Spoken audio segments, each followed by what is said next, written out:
अस्सलाम वालेकुम दोस्तों और साथियों, उम्मीद है आप लोग खैरियत से होंगे। सवाल जवाब के आज के सिलसिले में आप लोगों को खुश आमदीद। पहला सवाल है इरशाद खान साहब की तरफ से। उन्होंने पूछा कि डॉक्टर साहब, मेरे भाई की एज 24 है, 20 मार्च को कोरोना हुआ था और मामूली सिम्टम थे, लेकिन टेम्परेचर एक दिन से 99.1 या 99.8 रहता है अक्सर वक्त, और कोरोना के 8 डेज के बाद सीआरपी और एक्सरे किया था तो वो तो ठीक थे। अब इसके लिए क्या करें? अल्लाह आपको खुश रखे। शुक्रिया दुआओं के लिए। इरशाद खान साहब, इसमें मैं आपको दो तीन चीज़ें क्लियर कर देता हूँ। पहली बात तो ये है कि हम बुखार किसे कहते हैं, हम फीवर किसे कहते हैं। फीवर कहते हैं हम जब भी हमारा टेम्परेचर 100.4 से ज़्यादा होता है। आमतौर पे लोग जो टेम्परेचर चेक करते हैं वो या मुंह में रखते हैं अपना थर्मामीटर या फिर अपनी बगल में रखते हैं। अगर आपने अपनी बगल या आर्मपिट में थर्मामीटर रखा है तो आपने जो भी उसमें दर्जा हरारत आता है तो उसमें 1 का इजाफा करना होता है। लेकिन अगर आप मुंह के अंदर से चेक करते हैं तो फिर वो उसमें 1 को शामिल करने की जरूरत नहीं है। तो बुखार उसे हम कहते हैं जब भी टेम्परेचर 100.4 यानी 100.4 से ज्यादा हो डिग्री फ़ारेनहाइट। तो एक तो यह है कि अगर आपके जो भाई हैं इनका दर्जा हरारत 100.4 से कम रहता है तो इसे हम हरारत कहते हैं, हीट कहते हैं। और वो लोग जो कोविड से ठीक हुए होते हैं कुदरती तौर पे उसका शिकार होने के बाद, तो उनका बाज़ औक़ात उनमें से कुछ ऐसे लोग होते हैं जिनका 3 महीने या 6 महीने तक ये हालत रहती है। इसको हम लॉन्ग कोविड में शामिल करते हैं या क्रोनिक कोविड भी आप कह सकते हैं। इसकी वजह क्या होती है कि कोरोना वायरस है वो डेड हालत में हमारे जिस्म में कहीं ना कहीं पड़ा होता है, तो हमारा इम्यून सिस्टम उसके खिलाफ थोड़ा सा रिएक्शन करता रहता है। ये दोस्तों, जब भी हम बीमार होते हैं और हमें बुखार होता है तो यह हमारे इम्यून सिस्टम का एक ऐलान होता है कि वो किसी वायरस या बैक्टीरिया के खिलाफ लड़ रहा है। हमारा इम्यून सिस्टम पैदा करता है इंटरल्यूकिन 1, वो जाता है हमारे दिमाग के एक खास हिस्से में जिसको हम कहते हैं हाइपोथैलेमस। ये जो हाइपोथैलेमस है ये जैसे आपके घर में एसी का थर्मोस्टेट होता है, तो ये उसकी तरह का होता है कि जैसे ही वो उसके टेम्परेचर को रीसेट करता है तो हमारे जिस्म के अंदर हरारत पैदा होती है उतना टेम्परेचर करने के लिए। तो ये आपका इम्यून सिस्टम जो आपके भाई का वो अभी रिएक्ट करता है हल्का फुल्का। कुछ लोगों में तो आहिस्ता आहिस्ता ये चीज़ ठीक हो जाती है और बाज़ लोगों में देखा गया है कि जब उनको वैक्सीन की दोनों डोजेज लगती हैं तो उसके बाद उनकी ये हालत जो है ये ठीक हो जाती है। लेकिन किसी भी तरह इरशाद साहब ये खतरे की बात नहीं है, तो आप और आपके भाई को हौसले में रहना चाहिए। अगला जो सवाल है दोस्तों वो इजाज़ मोहम्मद साहब की तरफ से है। उनका ये कहना है कि उनकी उम्र है 50 साल और उनको 3 दिन पहले जॉनसन एंड जॉनसन की वैक्सीन लगी है। वो ये पूछना चाहते हैं कि क्या ये सेफ है या इससे क्लॉटिंग का इशू होता है। मैंने अगरचे इनको रिस्पॉन्ड तो किया है कमेंट्स में भी, लेकिन मैं उनको बता देता हूँ कि ये उनके लिए सेफ है। जॉनसन एंड जॉनसन के जो क्लॉटिंग का इशू है वो बहुत कम है, यानी AstraZeneca, Johnson and Johnson, Sputnik V और कैंसाइनो ये तकरीबन सारी एक ही टेक्नोलॉजी पे बनी होती हैं। लेकिन एस्ट्राजेनेका में ये एक फ़र्क है कि वो जो चिंपैंजी होता है उसका जो जुकाम करने वाला वायरस होता है तो उसको वेक्टर के तौर पे इस्तेमाल करते हैं, तो जिसकी वजह से कुछ लोगों में, यानी बहुत कम लोग होते हैं, ख़वातीन होती हैं, यंग होती हैं, उनका जो इम्यून सिस्टम होता है वो बुरे तरीके से रिएक्ट कर जाता है जिससे क्लॉटिंग होती है। लेकिन जॉनसन जॉनसन और स्पुतनिक वी और कैंसाइनो में क्लॉटिंग का जो इशू है वो बहुत कम होता है। तो इसलिए आप इत्मीनान में रहें और ज़्यादा से ज़्यादा आप यही कर सकते हैं कि अगले आने वाले दिनों में अपनी अलामात पर नज़र रखें। लेकिन मुझे बहुत ज़्यादा यकीन है कि आपको किसी भी किस्म का इंशाल्लाह प्रॉब्लम नहीं बनेगा। अगला जो सवाल है वो है सफीना मुगल साहिबा की तरफ से, जो बहुत रेगुलर एक व्यूअर हैं, सब्सक्राइबर हैं। तो उन्होंने पूछा है कि जो फालिज का मरीज़ है, यानी पैरालिसिस का, स्ट्रोक का मरीज़ है और मस्कुलर डिस्ट्रॉफी का मरीज़ है, तो क्या वो वैक्सीन लगवा सकता है? इसमें एक बड़ी अहम, इसको हम 2 हिस्सों में तकसीम करते हैं कि खुदा ना खास्ता कोई वो शख्स जिनको फालिज का इशू हो या मस्कुलर डिस्ट्रॉफी का प्रॉब्लम हो, तो अगर उनको कोरोना हो जाए तो आम लोगों की निस्बत उनको नुकसान ज़्यादा होने का डर होता है, क्योंकि एक वक्त में आके अगर कोरोना के मरीज़ को नमूनिया होता है तो हमारे जो एसेसरी मसल्स कहते हैं, हम इनको मददगार पट्टे कहते हैं, तो उनको हम इस्तेमाल करके सांस लेते हैं।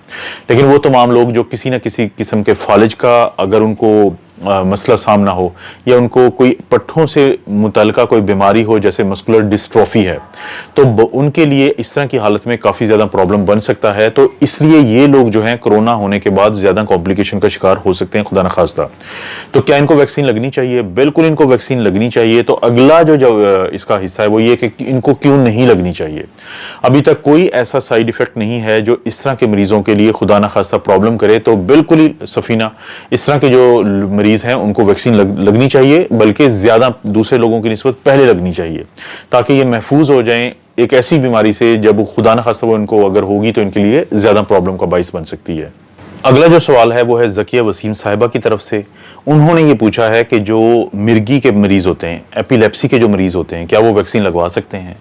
मैंने उनको कमेंट में तो जवाब दिया है कि शॉर्ट आंसर तो यही है कि बिल्कुल वो लगवा सकते हैं, लेकिन चाहे वो मिर्गी हो, चाहे दिल के मरीज़ हों, चाहे किसी भी किस्म की बीमारी यानी वो पुरानी बीमारी के मरीज़ हों, अगर उनकी हालत उस वक्त ख़राब है, यानी मिर्गी का मरीज़ है उसको दौरे पड़ रहे हैं, दिल का मरीज़ है उसको फेफड़ों में पानी गया हुआ है, कोई सांस की बीमारी का मरीज़ है लेकिन उसकी हालत ख़राब है, तो कोई भी वो बीमारी जिसमें मरीज़ उस वक्त स्टेबल ना हो यानी अनस्टेबल हो, तो उस वक्त में वैक्सीन हरगिज़ नहीं लगाते। लेकिन यही मरीज़ जब ये स्टेबल हों, चाहे इनको हिस्ट्री थी इन पुरानी बीमारियों की, तो इनको बिल्कुल आप वैक्सीन लगा सकते हैं, क्योंकि इनको इस वैक्सीन का बाकी लोगों की निस्बत बहुत ज़्यादा फ़ायदा होता है। अगला जो सवाल है वो है आबदा अनवर साहिबा की तरफ से। उन्होंने पूछा है कि क्या एनिमल्स यानी जानवरों के अंदर भी कोरोना हो सकता है, उनको भी कोरोना? देखिए आबदा, अभी तक जो कन्फर्म जिनमें हुआ है उनमें शेरों में हुआ है, चिंपैंजी में हुआ है, गोरिल्ला में हुआ है, और डेनमार्क में आप सब लोगों को पता है कि वो जो आबी न्योला जिसको हम कहते हैं, तो उसके अंदर कोरोना हुआ है। बिल्लियों में ये जो है कोरोना वायरस जो है ये पाया जा सकता है, अगरचे उनमें बीमारी ज्यादा पैदा नहीं करता। कुत्तों में ये मुमकिन है कि ये कोविड जो है वायरस जो है सार्स कोविड 2 जिसको हम कहते हैं ये जा सकता है। और अगरचे कुछ जो जानवर होते हैं उनके अंदर ये बीमारी ज्यादा नहीं करेगा, लेकिन उनके अंदर एक रेजरवायर के तौर पे वो काम करेंगे। इसका जो मेरी अंडरस्टैंडिंग डेवलप हुई है, मेरी ये डेवलप हुई है कि जब इंसान वैक्सीन लगाएंगे और हर तरफ से कोरोना वायरस के लिए मुश्किल हो जाएगा इंसानों में रहना, तो हो सकता है इसमें कोई ना कोई ऐसी जेनेटिक म्यूटेशन हो जाए, एक जीनियाती ऐसी तब्दीली हो जाए, ये किसी ना किसी जानवर में एक होस्ट उसको होस्ट बना ले, मेजबान बना ले। उसका नुकसान ये होगा कि कल कला उन जानवरों में जब ये तकसीम दर तकसीम होता रहेगा तो फिर कोई ऐसी म्यूटेशन आ सकती है कि ये वापस इंसानों में जंप ना कर जाए। इसका तरीका क्या है? इसका वही तरीका है जो हम मुजरमों के खिलाफ इस्तेमाल करते हैं, कि ना सिर्फ ये कि आप उनको न्यूट्रलाइज करते हैं कि अपनी सोसाइटी को नुकसान नहीं पहुंचाने देते, बल्कि आपकी कोशिश होती है कि आप उसका आखिरी वक्त तक पीछा करें कि कहां पे वो जाके छुपता है। यही वायरस इंसानों में आया था 2002 में, यही वायरस इंसानों में आया था 2012-13 में, और जाके ये चमगादड़ों में छुप गया था।